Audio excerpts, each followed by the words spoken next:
Hey everyone, welcome back to English Flow.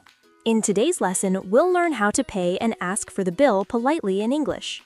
This is very important when you eat at restaurants or cafés. Yes, because being polite makes a great impression. Exactly. Let's start. Paul, how do I ask for the bill in English? The most common way is, "Can I have the bill, please?" That sounds simple. Yes, you can also say, "Could we get the check, please?"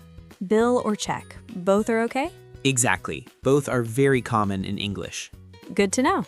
What if I want to pay by card? Then you can say, "Can I pay by card?" Or "Do you take credit cards?" And if I want to split the bill? You can say, "Can we split the bill, please?" That's very useful when traveling with friends.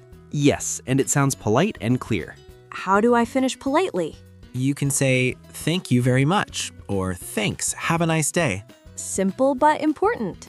Exactly. Polite English is always simple English. So today we learned how to ask for the bill and pay politely. Practice these phrases and you'll feel confident anywhere.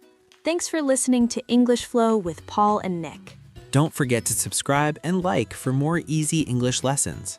Keep your English flowing. See you next time. Bye, everyone.